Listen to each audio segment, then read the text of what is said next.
Hello lovely people, my name is Watch360 and welcome to my fifth playthrough where I'll be playing Dino Crisis 2. Now, this game here, I didn't even know this existed until I found out about it maybe sophomore or junior year. I played it and it was alright. It was alright. It wasn't good, but it was alright. Originally I was gonna play the first one, but you know, games nowadays. The ROM was giving me a hard time, and I didn't want to play on the Sega Dreamcast version, so I just said, screw it, skip it, and I'll go to the second one. What I do hear that is probably the best one out of the trilogy. But basically, this game is like Resident Evil, but instead of zombies, is dinosaurs, and it's more action, not really more horror, just action in general. So let me start with the introductions and go straight to the game. Oh yeah, enjoy the beautiful cutscene too. 1 year has passed since the Third Energy incident. Dr. Kirk's research on Third Energy has been taken over by a government agency, and massive research has begun at a base somewhere in the Midwest. However, in their pursuit of immediate results, they have failed to take the necessary precautions, and once again, an accident has occurred. This time, the entire research base, military institution, and a small town close by have disappeared. In their place, there now lies a jungle from another time.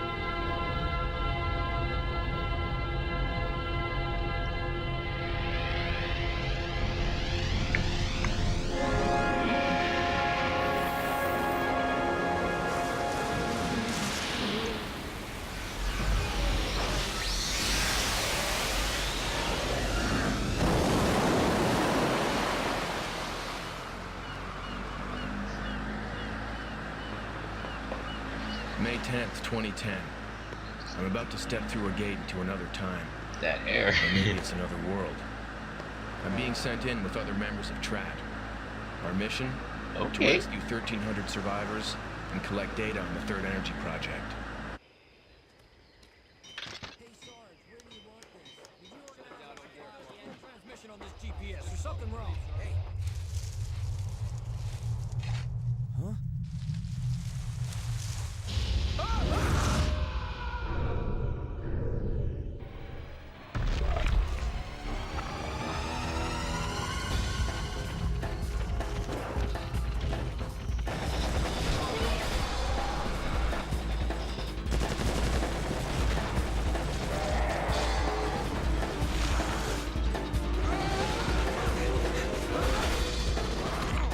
Jeez, man.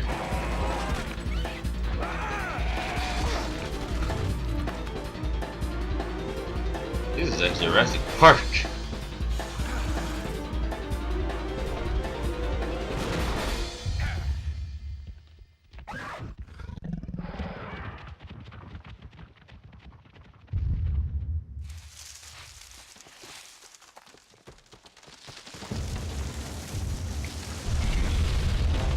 Oh yeah, there's always something bigger when it comes to texts like these.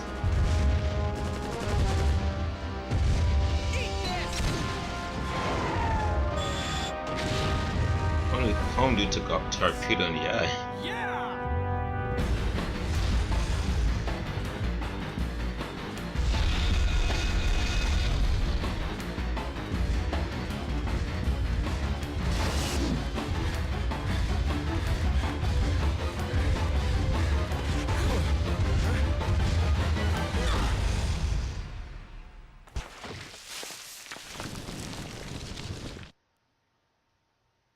Well, that escalated quickly.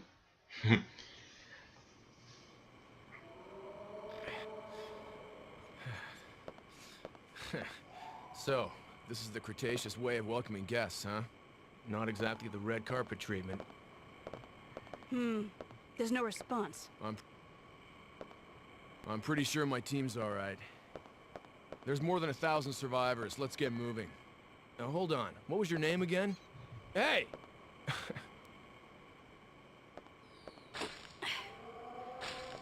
The ivy is wrapped around the door. It won't open. Let's try the door over there.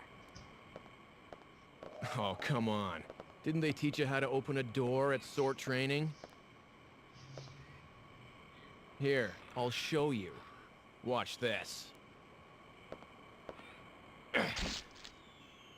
Smooth. Yeah.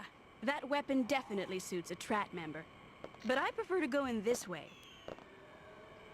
See ya, Mr. Barbarian. Hey, the name's Dylan. Call me that when you need some help, okay?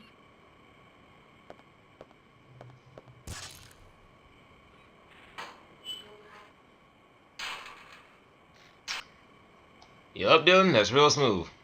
Alright, now, about this game. Here, you're going to play as two main characters. But unlike Resident Evil 2, wait, I think it's Resident Evil 2. Yeah, unlike Resident Evil 2, you can't pick one of the two. You eventually have to play as both of them. Where this part here, both of them have their own characteristics. For Dylan, on the other hand, he has the machete and a shotgun, and he has other weapons equipped too. While Regina, she has a pistol and a lightsaber. Yeah, I'm gonna call that lightsaber. So and she also gets better and some weapons too. So they both have their own characteristics. So let me show you. If you go this way, Regina is, you cannot unlock it without her lightsaber dagger. So you can't go this way. And same thing as Regina. If you see in the beginning of the intro where this door is covered with ivy, Regina cannot pass that, without understand why, without Dylan's cutting it off. So we're gonna go through here, and we're gonna encounter our first enemy. I forgot about the controls. Gotta show you guys. Alright. X, you use to shoot. O, you use the swinging machete. Triangle. I think I forgot what triangle was. Triangle really isn't much. Wait a minute. Alright. Forget that. I wasted 3 bullets. If you hold R1, you lock and load the weapon, and you can use either square or X to shoot. Press O to bring the machete out. Use L2 to bring out the map, and you do R2 to do a 180 so you can do a quick turn. And also you press select to get the weapons here, such as recovery items, stuff right here. The most you can get is 6. Same thing goes for Regina, so be careful when you're doing these.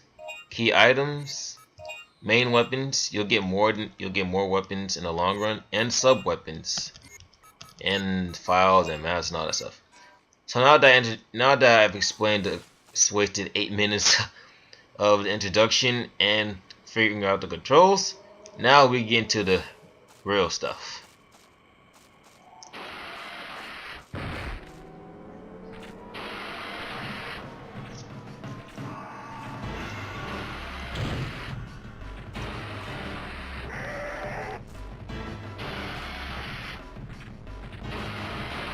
Alright, for here, the easiest thing you can do is just climb up here real quick. Well, we're gonna go down. Most of the dinosaurs, they take 2 to 3 shots. But if you can catch them while they're jumping at you, they die automatically. That's a counter hits. I'll give you an example when they come at me. Watch. If they jump, I'll show you. That's a counter hit that you see there. They'll die in 1 hit. Sometimes they'll flinch, but they eventually do die. And the dinosaurs, they do have a Mega Man sort of. Hold on, I'm gonna volume down. It's a little too loud. 78. Put this down to about 70. Alright. That's a little too low. Put it down here. Alright, that's better.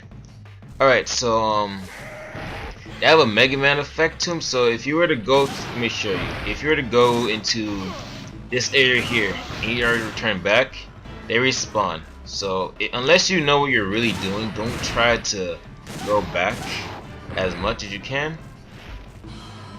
And this game has a combo that lag wide.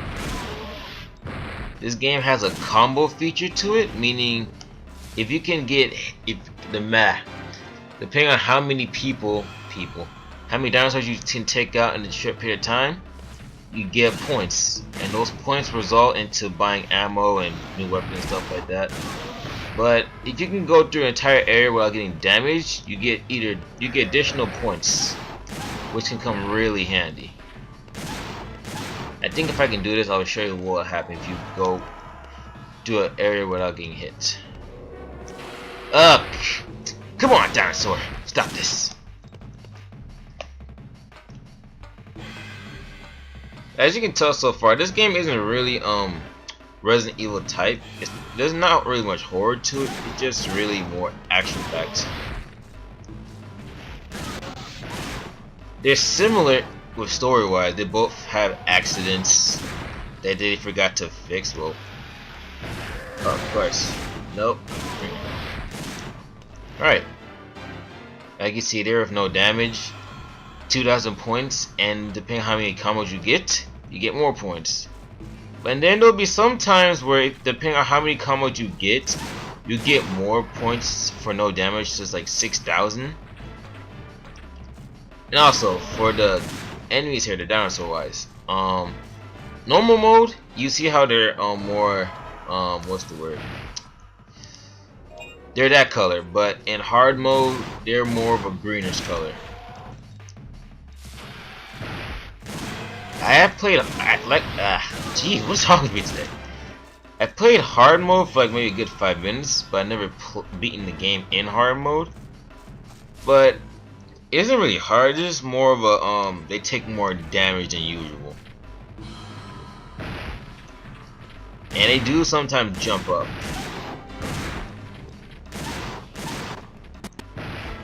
Alright, this lag needs to stop quickly. You're ruining the game for me, lag. There we go. Shoot them. Hey, who told you to keep walking? Now let's get in here.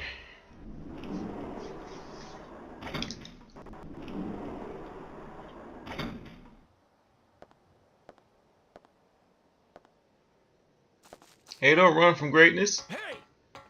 Who are you? Are you one of the survivors?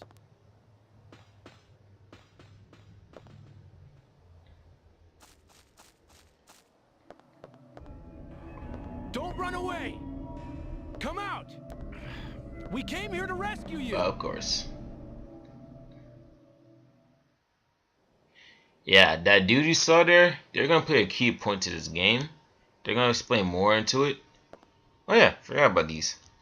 The things you see here, there are discs. They come in two colors, red and blue. Red describes the monster or the dinosaur you're fighting, gives you some sort of information about them.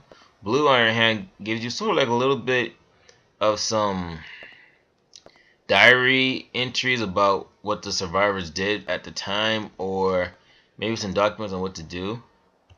Download file, there. Yeah, whatever. And this is the dude we just fought here. There's not a lot to him. I would read all of it, but you know, people get started if I were to read the entire thing.